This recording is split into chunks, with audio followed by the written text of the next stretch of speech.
খাচ্ছ পাস্তা। আগে চড়তে হাতি, এখন ফ্লাইওভারের রাস্তা। বদলে যাচ্ছে, সেমও থাকছে। কলকাতার সিন উঁচু থেকে সার্ভে করছি অনেক অনেক দিন। সেসব গল্প ভুলবো এবার। তুই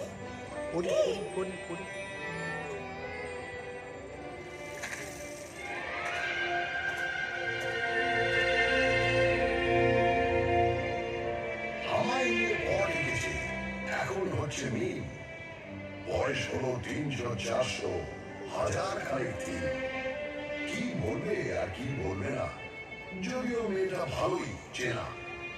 তবু নিজেও ঘুরতে এলাম, দুজন মিলে দিন।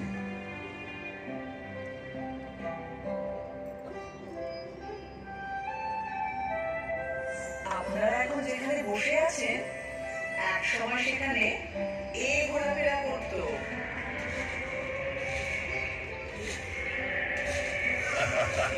কোথায় জুরাসিক পার্ক আর কোথায় পার্ক স্ট্রিট। এখান থেকে শুরু করলে মোবাইল ফোনে আসতে আসতে 52 এপিসোড লেগে যাবে। তার চেয়ে একটা চেনা জানা ব্ল্যাক এন্ড হোয়াইট দিয়ে শুরু করো। তাহলে এটা দিয়ে করি। একটা গাড়ি সাপ করে বেরিয়ে এলো 38-এর 2 এলজি রোডের বাড়ি থেকে। 1941 সালের 16 জানুয়ারি যাচ্ছে এবং সোজা ঢুকে পড়লো বাঙালির আড্ডার ভিতর। না না না না, নেতাজি সুভাষচন্দ্র বসু তার আগেই কলকাতার আত্মায় ছিলেন। উনি তো 1930-এ কলকাতার মেয়র হয়েছিলেন। কংগ্রেসের প্রেসিডেন্ট হয়ে তিনি ভারতের আত্মায়। তবে ব্রিটিশদের চোখে এক মন ধুলো দিয়ে ওই মহানিষ্ক্রম 3-4 রকম ছদ্মবেশ, এই একেবারে থ্রিলার। তারপরে আক্ষরিক অর্থেই তিনি মৃত্যুহীন। এরকম সুপারহিরো কলকাতা আর পায়নি।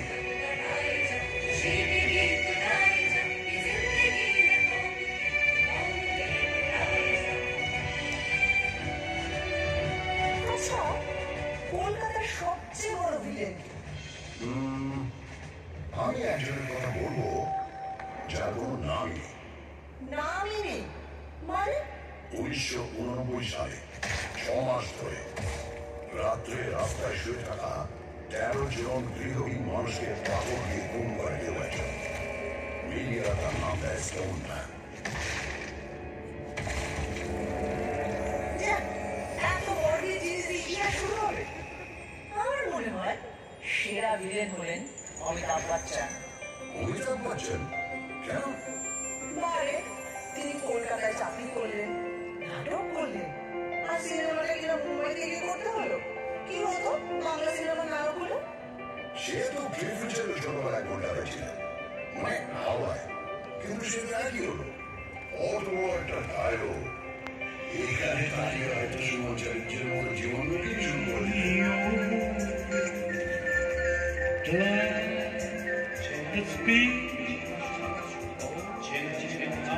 আর পেলে পেলে কলকাতায় ছিলেন ফুটবল নিয়ে একই ভাবে না বলিলাম। 1911 সাল আইএফএ শিল্ডের ফাইনালে 2-1 গোলে মোহনবাগান হারিয়ে দিল শাহের টিম ইস্ট ইয়র্কশায়ার রেজিমেন্ট। ভাবা যায় পরাধীন দেশে ইংরেজ টিমকে হারছে একটা দল যা সবটাই ভারতীয়। কলকাতার ইতিহাসে জর্জর করছে সেদিন। ওই সাহিত্য দিয়ে ভারতের রাজধানী ছড়িয়ে নিয়ে যাওয়া হচ্ছে দিল্লিতে। তার আগে 139 বছর ধরে আমি ছিলাম রাজধানী। ব্রিটিশ ভারতের মোস্ট ইম্পর্টেন্ট শহর। আরে লজ্জা কি, কিন্তু গর্বের ব্যাপার। কলকাতায় তখন স্বাধীনতা আন্দোলনের এমন ঝাঁজ ব্রিটিশরা সইতে পারছিল না। তাই 1905-এ ঠিক করলো বাংলাকে বিভাগ করে দেওয়া হবে।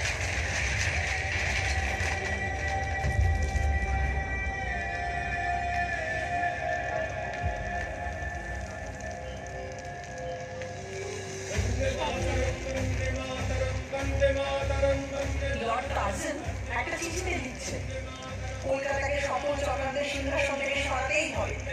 আর সুরেন্দ্রনাথ ব্যানার্জির নেতৃত্বে এখানে তো তৈরি হয়েছিল জাতীয়তাবাদী ইন্ডিয়ান অ্যাসোসিয়েশন।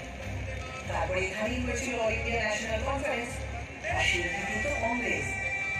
সাথে কি ব্রিটিশরা সুরেন্দ্রনাথকে বলতো স্যারেন্ডার ল? বঙ্গভঙ্গ তো করেই উঠতে পারল।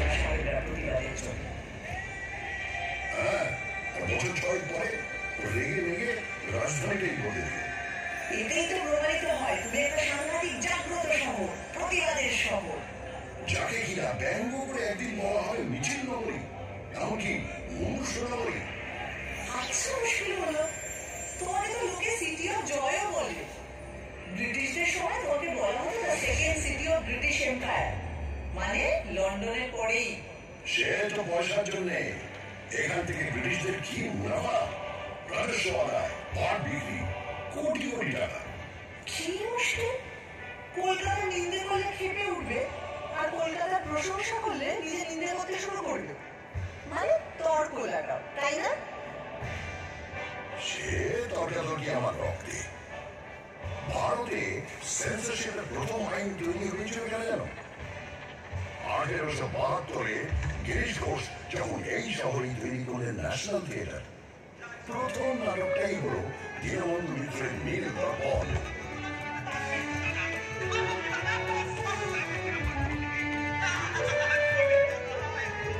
বছর তিনেক বাদে যখন এই দল সারা ভারত ট্যুর করছে, লখনৌতে নাটকটা হচ্ছে।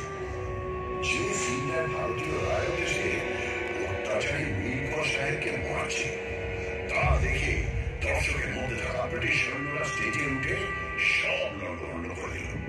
তারপরে বছর প্রিন্স অফ ওয়েলস কলকাতায় এসেছিলেন, তাঁকে অভ্যর্থনা করা নিয়ে ব্যঙ্গ নাটক। আবার অত্যাচারী পুলিশ কমিশনারকে নিয়ে স্যাটার, প্লাস ট্রাভেলিং পারফরমেন্স অ্যাক্ট, সেন্সারের খারাপ। শোনো শোনো, যার সেন্স বেশি তার পেছনে সেন্সার লাগবেই। এটা ভালো বলছো। 1870 যখন জেমস ডিকি এখান থেকে প্রকাশ করলেন ভারতের প্রথম খবরের কাগজ দ্য বেঙ্গল গেজেট, সেখানে তিনি লর্ড হেস্টিংসের স্ত্রী লেডি হেস্টিংসের কাজকর্ম নিয়েও দিয়ে সাংঘাতিক নিন্দে করে দেওয়া দিত। আর এখনো লিটল ম্যাগাজিনেরা সমস্ত এস্টাবলিশমেন্টকে নিয়ে সেইভাবেই সমালোচনা করে। সারাদিন প্রতিবাদ, রাত, অথরিটিকে ব্যঙ্গ, এগুলো পেটে গজগজ করে বলে কলকাতার লোকের নির্ভর খারাপ। মোটেই নয়, সব লিভার খারাপ নয়। এই হাওড়া ব্রিজ, সেটা তো ক্যান্টিলিভার, 1943 থেকে দাঁড়িয়ে আছে।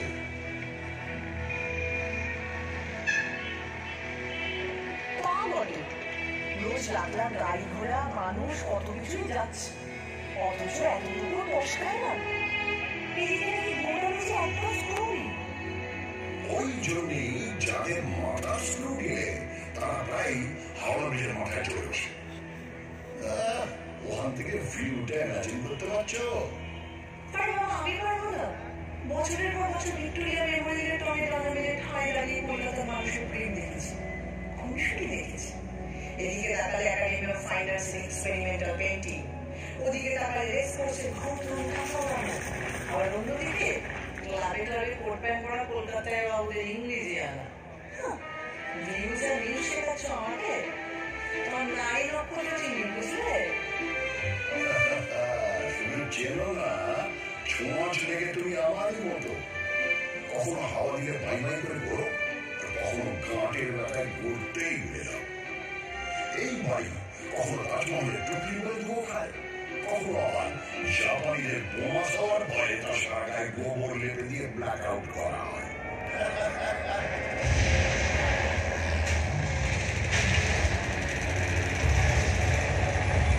কত হাসির তো শুনি, তোমার মুখে তো কঙ্কালির খোঁজ নেই বাবু। ওই দ্বিতীয় বিশ্বযুদ্ধের সময় যখন তোমার রাস্তায় শুয়ে খিদের জ্বালায় শয়ে শয়ে লোক মরেছে, আর অন্য লোকেরা কাঁধে ডিঙিয়ে গিয়ে ভিতর অফিস করেছে, আড্ডা মারতে গেছে। ফ্যান দাও, ফ্যান দাও, চিৎকার ছাতা দিয়ে দরজা জানলা বন্ধ করে গ্রামাফোনে গান শুনেছে। তখন কোথায় ছিল তোমার পরিবারের ফটো ফটো? দেখো, যা করার অনেকটাই করা হয়নি, কিন্তু পাড়ায় পাড়ায় লঙ্গরখানা খোলা হয়েছিল, সে তো ঠিক। আর দুর্ভিক্ষটা সরকার, রাজনীতিবিদ, আমলাদেরও তৈরি। স্বয়ং উইনস্টন চার্চিল সে দায় এড়াতে পারেন না অতগুলো লোকের মৃত্যু, যাদের সম্পর্কে তিনি বলেছিলেন এমনি না খেতে পাওয়া বাঙালিরা আরেকটু না খেতে পেলে নিরাপত্তি নেই। সেটাও মনে রেখো। এও মনে রেখো, বিজয় ভট্টাচার্যের অসামান্য নবান্ন নাটক অভিনীত হয়েছিল এই দুর্ভিক্ষ নিয়ে, এই শহরে। তা অবশ্য ঠিক। 1942-এ তৈরি হওয়া আইপিটি, ইন্ডিয়ান পিপলস থিয়েটার অ্যাসোসিয়েশন ছিল বামপন্থী শিল্পীদের সংগঠন, যা থেকে কলকাতায় কত মূল্যযুক্ত জন্ম হয়েছে তার পথে এবার নামো সাথী, পথে হবে পথ চেনা, পথে এবার নামো সাথী, পথে হবে পথ চেনা। জনস্রোতে নানান মতে মনোরথের ঠিকানা, হবে চেনা হবে জানা। পথে এবার নামো সাথী, পথে হবে। শুধু নবান্ন কেন, আরো অনেক অবিস্মরণীয় গান, নাটক, সিনেমা জন্মেছে এখান থেকে। ঝলমলে দিবে উৎপল দত্ত, সুচিত্রা মিত্র, জ্যোতিরিন্দ্র মৈত্র, দেবব্রত বিশ্বাস, সলিল চৌধুরী, তৃপ্তি মিত্র, ঋত্বিক ঘটক এবং এরই ভাবশিষ্য মৃণাল সেন। শিল্পকে সমাজ বদলের অস্ত্র হিসাবে ব্যবহার করব, আর তা অতুলনীয় উৎকর্ষ আবেগ দিয়ে জাগিয়ে তুলবে হাজার হাজার মানুষকে। এই জাদু বিপ্লবের রথ হই হই করে চলেছিল অনেক দূর।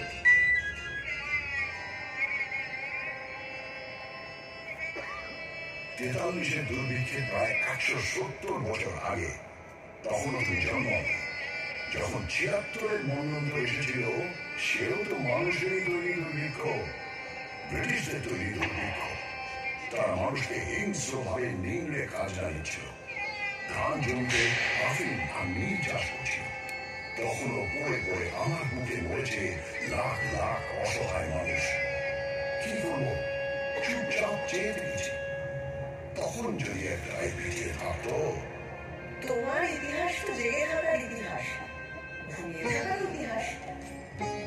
19 শতকে বাবুরা যখন কারি কারি টাকা খরচা করে বেড়ালে বিয়ে দিচ্ছিল, যখন গোলাপ জলে জল শোধ চলছিল, তখন তুমি কেমন ছিলে বাবু? আধা ঘুমন্ত দূরে ছিলে। আমারে ফ্রড করে রাধে কৃষ্ণ কোথায় গেলি, আমারে ফ্রড করে রাধে কৃষ্ণ কোথায় গেলি। I am sorry, very sorry, I am sorry, very sorry, আমার গোল্ডেন বডি হলো কালি, আমারে ফ্রড করে, আমারে ফ্রড করে। আমার দারুণ মজা লাগছিল। যে চকচকে তেল মেখে 4 ঘোড়ার গাড়ি চড়ে চান করতে যায়, তার একটা বেপরোয়া গ্ল্যামার আছে, এটা মানে তো। আর দেখো, বাবুদের ওই বাড়াবাড়ি না থাকলে বাইজি নাচের সমস্যারিও থাকতো না। তাদের টাকায় ঢালা স্কুল কলেজের পত্তন হতো না। আর আমার সবচেয়ে আলো ভর্তি পার্বণ দুর্গা পুজোটাই হতো না। দুর্গা পুজোটাই হতো না? ওমা, কেন? আরে শোভাবাজারের বাবু নবকৃষ্ণ দেব মাদ্রাসা তৈরির জন্য প্রচুর টাকা দিয়েছে, রাস্তা তৈরি করে দিয়েছে, সারা দেশ থেকে গায়ক বাজনা এনে বিশাল সঙ্গীত সম্মেলন করেছে। আবার পলাশির যুদ্ধের সময় তিনি সিরাজের বিরুদ্ধে চক্রান্তে শুধু সামিয়েছিলেন তাই না, যুদ্ধ জয় উপলক্ষে বিরাট দুর্গা পুজো করেছিলেন। সেটাই তো দুর্গা পুজোকে একটা বড় পার্বণ হিসেবে আমাদের সমাজে প্রতিষ্ঠিত করল। এ তো ভালো বলবে ব্যাপার। যে লোক বাংলাকে ইংরেজের হাতে তুলে দিল, সেই লোকই আমার দুর্গা পুজো চালু করল। একদম। বাংলা ইংরেজদের হাতে কিন্তু যেত না যদি সিরাজউদ্দৌলা 1756 বিশাল বাহিনী নিয়ে আমায় আক্রমণ না করতেন।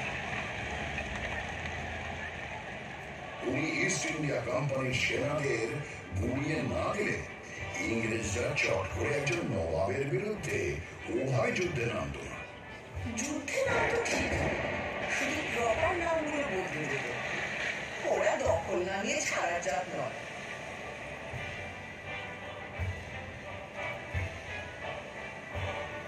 ওই যে ইস্ট ইন্ডিয়া কোম্পানির এজেন্ট জব চার্নক প্রচন্ড বৃষ্টি বাদলার মধ্যে নৌকো ভেড়ালেন 1690 24শে আগস্ট।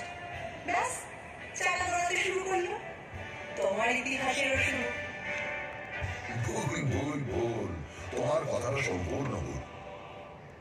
চার্নক আসার অনেক আগেই কবিকঙ্কুর মুকুন্দরাম আমার কথা লিখে গেছেন। তারও আগে 1495 বিপ্রদাস পিপিলাইয়ের মনসামঙ্গল কাব্যেও আমি আছি। শাওন রায়চৌধুরীর পরিবার ব্রিটিশরা আসার অনেক আগে থেকেই কলকাতা চলে যাচ্ছিলেন, তাই ইতিহাসটা ওখান থেকে শুরু নয়। আর 2 নম্বর ভুল হচ্ছে, শার্লক এসে যে চাকাটা খারাপ রাস্তায় গড়ালো তাও কিন্তু নিশ্চিত নয়।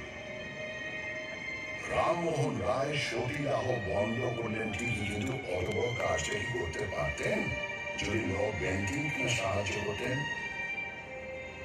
মাইকেল মধুসূদন দত্ত কি বাংলা কাব্যের বাঁক বদল ঘটাতে পারতেন যদি মিল্টনের প্রভাব না পড়ত?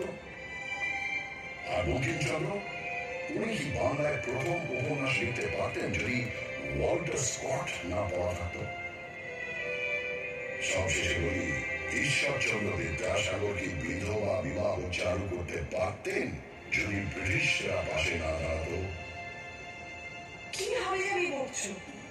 মনে রেখো, শহীদ ক্ষুদিরাম বসুর মরদেহ তোমার রাস্তা দিয়ে নিয়ে যাওয়ার সময় হাজার হাজার লোক ফুল ছুঁড়েছে। তোমার রাইটার্স বিল্ডিং এ অত্যাচারী ব্রিটিশকে গুলি করার পর আত্মঘাতী হয়েছেন বিনয়, বাদল, দীনেশ।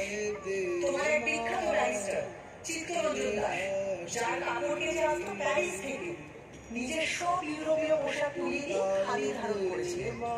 আর তিনি আলিপুর বোমা মামলায় যাকে ছাড়িয়ে এনেছিলেন, সেই অরবিন্দ ঘোষ তো ছিলেন পোয়েট অফ পেট্রিয়টিজম। আরে বাবা, তুমি বিপ্লবী সংগঠন অনুশীলন সমিতির শহর।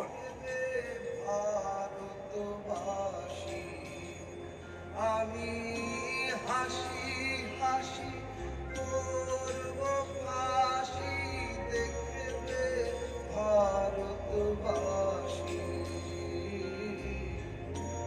একবার বিদায় দে মা, ঘুরে আসি। একবার বিদায় দে মা, ঘুরে আসি।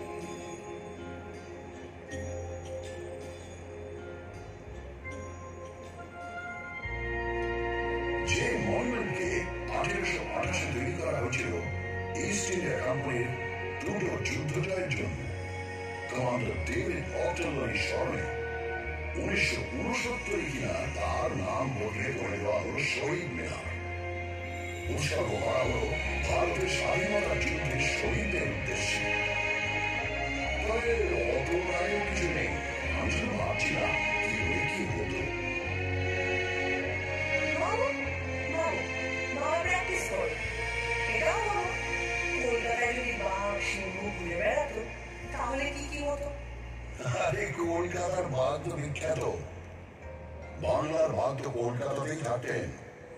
1857 সালে হওয়া কলকাতা বিশ্ববিদ্যালয়কে বছর 50 পরে দায়িত্ব নিয়ে একেবারে নতুন রূপ দিয়েছিলেন এই বাঘ, আশুতোষ মুখোপাধ্যায়। আর সিংহ? হ্যাঁ, সিংহ তো ছিল, কালী প্রসন্ন সিংহ, যিনি এক হাতে অনুবাদ করেছেন মহাভারত আর অন্য হাতে আমায় নিয়ে লিখেছেন হুতম বেচার নকশা। আচ্ছা, বাঘ সিংহ তো বুঝলাম, আর গন্ডার?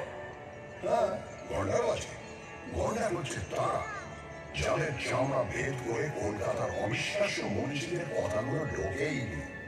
রামমোহন রায় তাদের কাছে পাঠ খেয়ে লিখেছেন, আর বিদ্যাসাগরকে নিয়ে তো ব্যঙ্গ করে গান বেঁধে ঘুরে ঘুরেও গিয়েছেন তারা। এগুলো বরং প্রমাণ করে ওরা সময়ের চেয়ে কত এগিয়েছিলেন। বিবেকানন্দকে শুনতে হয়েছে তিনি নাকি সন্ন্যাসী নন, লেচ্ছ দেশে যান, মাংস খান, অথচ তিনি শিকাগোয় গিয়ে ভারতের জয়ধ্বজা উড়িয়ে এলেন অসামান্য বক্তৃতায়। তার গুরু রামকৃষ্ণকে শুনতে হচ্ছে তিনি নিরক্ষর, আর তিনি তার সহজাত বোধ ও ধর্মজ্ঞানের ছোঁয়ায় চারপাশে জল করে এনেছেন শ্রেষ্ঠ মনীষীদের। তার যত মত তত পথ শুধু ধর্ম নয়, শহর কলকাতার জীবনযাপনের দর্শন।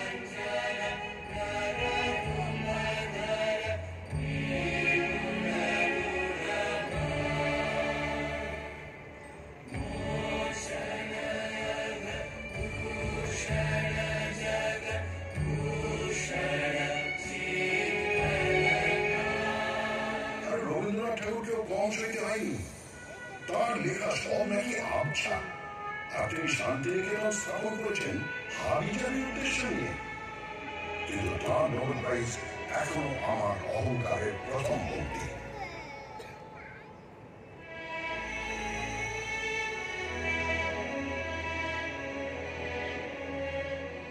আমি রাজধানীর পর থেকে 1911 খসে পড়লাম, কিন্তু 2 বছর পরেই আমার মাথায় এমন মুখ উঠল যার ঝলমলানি আমার নয়।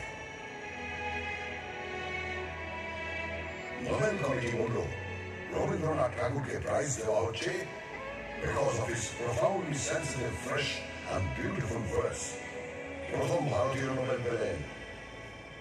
সত্যি ভাবা যায় না বলো, একটা শহর থেকে 6 জন নোবেল লরিয়েট এবং 5টা আলাদা ক্ষেত্রে কাজের জন্য। 1902 পেয়েছেন রোনাল্ড রস চিকিৎসাবিদ্যার জন্য। 1930 ফিজিক্সে নোবেল পেলেন সিভি রমন। 1979 মাদার টেরেসা পেলেন নোবেল শান্তি পুরস্কার। 1998 পেলেন অমর্ত্য সেন ইকোনমিক্স। আবারও 2019 পেলেন অভিজিৎ বিনায়ক বন্দ্যোপাধ্যায়, এবারও ইকোনমিক্স।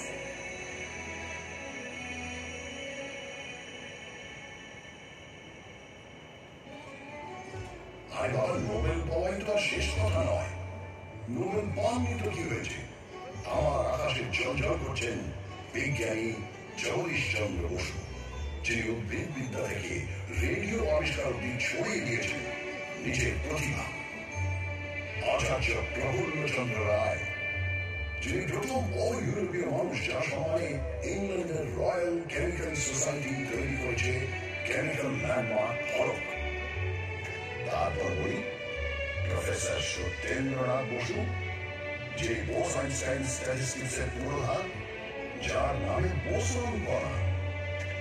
এখানে শেষ নয়, আরো আছে শ্রী প্রশান্ত চন্দ্র মহলানবিশ, যিনি ভারতীয় স্ট্যাটিস্টিক্স চর্চার জনক, প্ল্যানিং কমিশনের অসামান্য কারিগর, যার জন্মদিন এখন ন্যাশনাল স্ট্যাটিস্টিক্স ডে। তুমি থামো তো, এত বিজ্ঞানীদের মেলা বসে গেছে যেখানে, সেটা কিন্তু অবৈজ্ঞানিক হুজুরেরও আঁকড়া। 1857 সাল কলকাতায় এলো মরা ফেরার হুজুর। কেউ বললো এবছর যত লোক মারা গেছে তারা সবাই কালী পুজোর রাতে ফিরে আসে। কেউ বললো না না না না, গত 10 বছরে যত লোক মারা গেছে তারা সবাই 15ই কার্তিক ফিরে আসে। সারা শহরে হইচই পড়ে গেল। প্রচুর লোক অপেক্ষা করতে লাগলো তাদের মৃত আত্মীয়দের জন্য।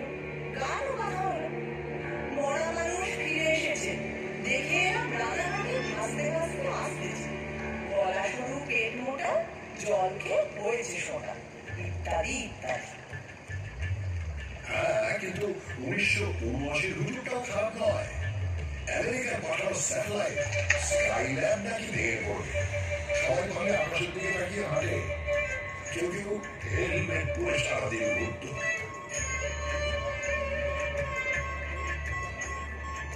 স্কাইল্যাবের টুকরো অবশ্য কয়েকটা পড়েছিল, কিন্তু কলকাতার ধারে কাছে নয়, অস্ট্রেলিয়ার পার্থ আর অন্য কয়েকটি জায়গায়।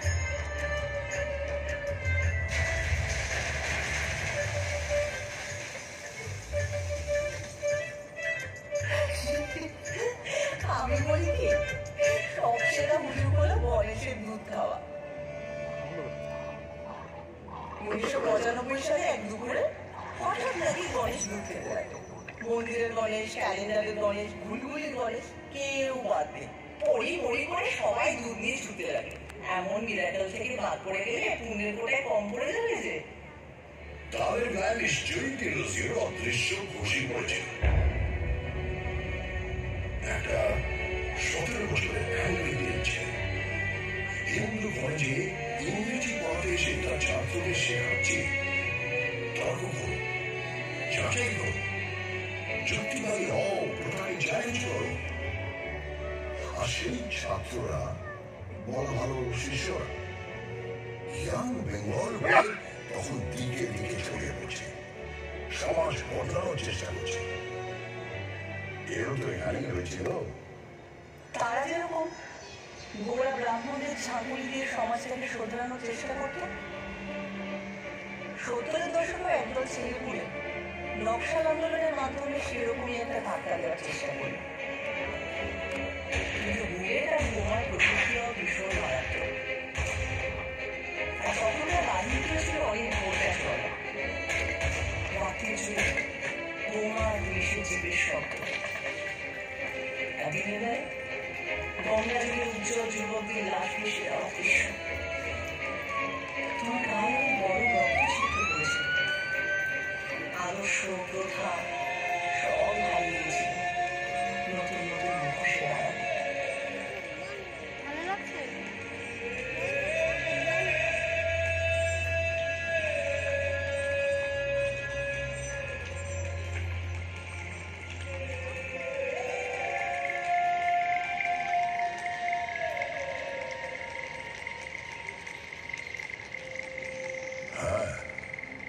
নকশাল আন্দোলন নিয়ে কারো আছে আতঙ্ক, কারো আছে রোমান্টিক নস্টালজিয়া। ছেলে চেয়ারম্যান, আমাদের চেয়ারম্যান, এই স্লোগান নিয়ে একটু মুখ টিপে হাসিও হাসে। কিন্তু কেনই বা এখান থেকে কেউ চীনের নেতাকে দিয়ে সংগ্রাম গড়ে তুলবে না? কেন ওই কথা বলবে না? কলকাতাকে বিশ্ব নাগরিকতার কেন্দ্র নয়? দেখো, সে তো হিন্দু কলেজটাই একটা বিরাট স্টেটমেন্ট। ইংরেজি ভাষা শিখতে হবে, পাশ্চাত্য সংস্কৃতি বুঝতে হবে, তাকে নিজেদের সংস্কৃতির সঙ্গে মেলাতে হবে, এরকম একটা ভাবনা নিয়ে যে স্কুল করা দরকার। তা ভারতে অন্য প্রান্তে কেউ তো ভেবে বের করতে পারেনি। সাহেব আর বাঙালি মিলেমিশে 1817 সালে এমন একটা কাজ করলো যা না থাকলে বেঙ্গল রেনেসাই হতো না।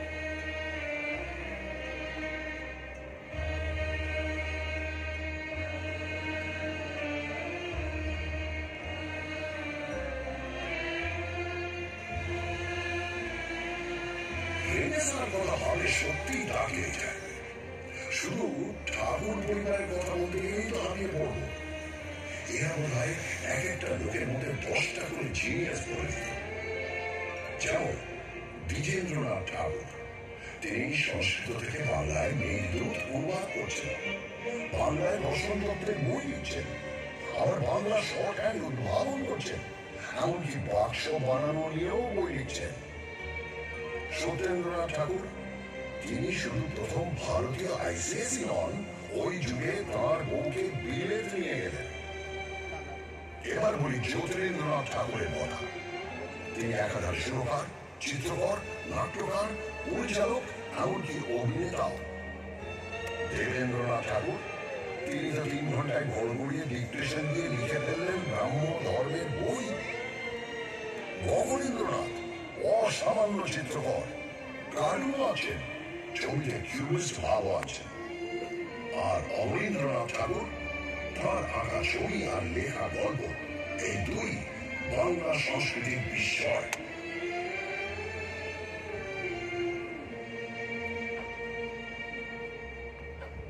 কেন রায় পরিবার? উপেন্দ্র কিশোর রায় চৌধুরী বেহাল বাজাচ্ছেন, আবার বাংলা শিশু সাহিত্যে কাঠামো করে দিচ্ছেন, বাচ্চাদের পত্রিকা বের করছেন, আবার হাফটন প্রিন্টিংয়ে আশ্চর্য আবিষ্কার করে বিপ্লব এনে দিচ্ছেন। তার ছেলে সুকুমার রায় খেয়াল রসের গদ্যে গদ্যে তাক লাগিয়ে দিচ্ছেন, আবার ননসেন্স ক্লাবে প্লেটো আর তুর্গেনেভ নিয়ে কথাও বলছেন। এরা বোধ হয় প্রাচ্য পাশ্চাত্যের মনগুলোকে একটা গেলাসে গুলে সকালে উঠেই খেয়ে নিতেন। হ্যাঁ, ঠিক বলেছ। এই মিলিটারিটা আমাদের চিরকাল আছে। 1835-এ মেডিকেল কলেজে স্থাপিত হয়, এখানকার লোককে পাশ্চাত্য ডাক্তারি রীতিতে শিক্ষিত করে তোলার জন্য। আবার এই শহরের নৃত্যশিল্পী উদয় শঙ্কর, তিনি তো বিদেশি নর্তকী আনা পামরমার সঙ্গে মিলে তাঁর বিখ্যাত রাধাকৃষ্ণ ব্যালেটা তৈরি করেন। আর সুকুমার রায়ের ছেলে সত্যজিৎ রায়, যিনি 1955-এ পথের পাঁচালী ছবি তৈরি করে একা হাতে ভারতীয় সিনেমায় নিউ ওয়েভ আনেন। তিনি তো স্পষ্টই বলতেন, হররের ছবি না দেখলে তিনি নিজের ছবির ব্যাকরণ তৈরি করতে পারতেন না। অথচ সাহেবরা তাঁর ছবির মধ্যে খুঁজে পেত খাঁটি ভারতীয়ত্ব। এই বিষয়ে এই আহরণ হজম করার ক্ষমতা, এই জিনিস আমার লজ্জায়। ঠিক বলেছ, সত্যজিৎ রায় প্রাচ্য ও পাশ্চাত্যকে সমান মুগ্ধ করেছেন। আর এই জন্যই 1992 সালে তিনি পেলেন লাইফ টাইম অ্যাচিভমেন্ট অস্কার পুরস্কার।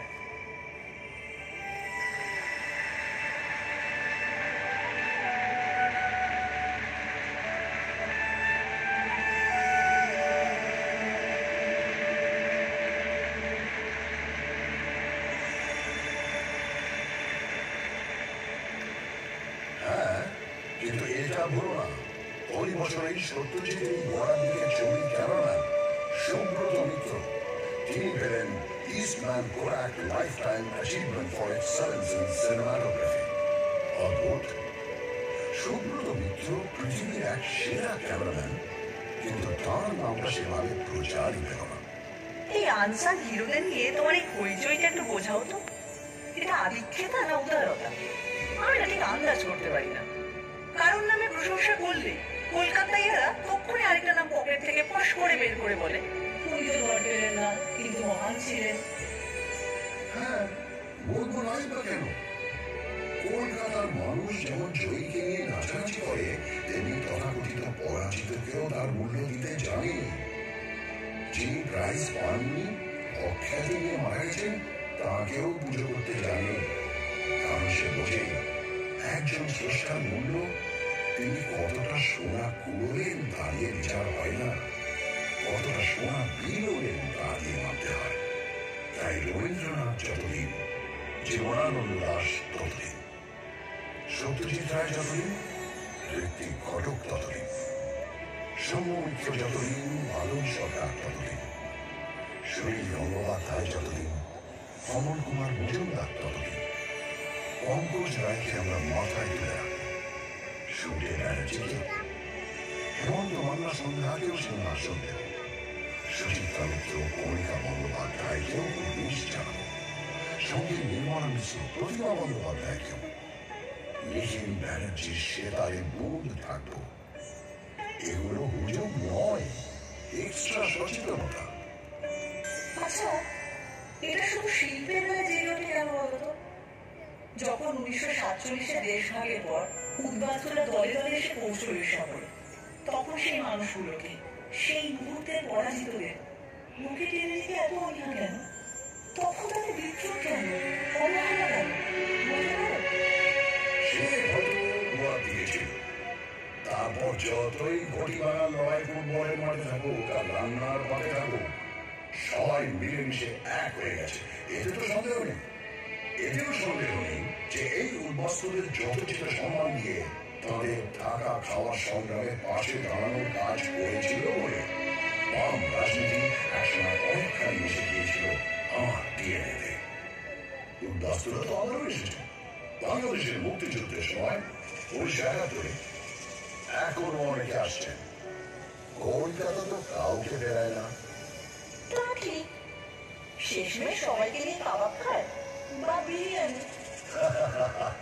এই যে দুটো নাম বললে, এই খাবারগুলোই কলকাতায় আসতো না যদি না আরেক পরাজিতকে কলকাতা সসম্মানে ঠাঁই দিত।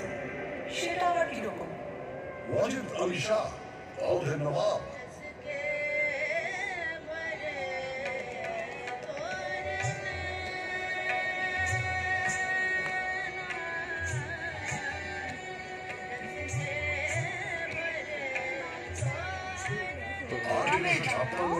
ইংরেজরা বিনা যুদ্ধে সিংহাসনচ্যুত করে নির্বাসনে পাঠালো কলকাতায়।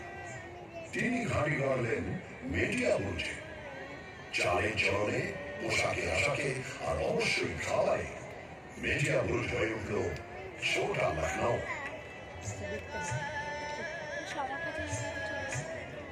এখানকার গান বাজনা নাচ তো প্রভাবিত হলোই।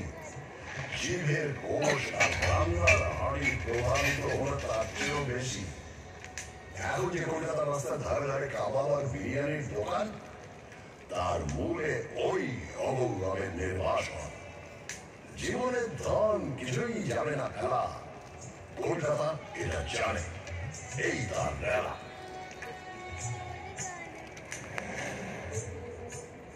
এই রেলা টেলা কোথায় চলে যায় যখন 1946 দাঙ্গার কথা মনে পড়ে যায়? সেই হিন্দু মুসলিম দাঙ্গা প্রায় 1 সপ্তাহ ধরে চলেছিল।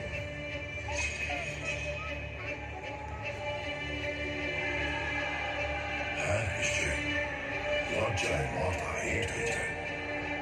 তবে সঙ্গে সঙ্গে মনে পড়ে বহু হিন্দু পরিবার মুসলিমদের আশ্রয় দিয়েছিলেন, বহু মুসলিম পরিবার হিন্দুদের বাঁচিয়েছিলেন। কলকাতা সেই স্পিরিটটা নিয়ে এগিয়ে চলেছে। ওসব দাঙ্গার কথা ছাড়ো, এই দেশে যখন রবিশঙ্কর আর আল্লাহ রাখা মিলে অবিশ্বাস্য সুরের চালচিত্র তৈরি করেন, বা মহিষাসুর মর্দিনীতে যখন বীরেন্দ্র কৃষ্ণ ভদ্রের চণ্ডী পাঠের সঙ্গে বেজে ওঠে মুসলিম শিল্পীদের অলৌকিক বাজনা, তখন কি সেই ম্যাজিকটা জানান দেয় না?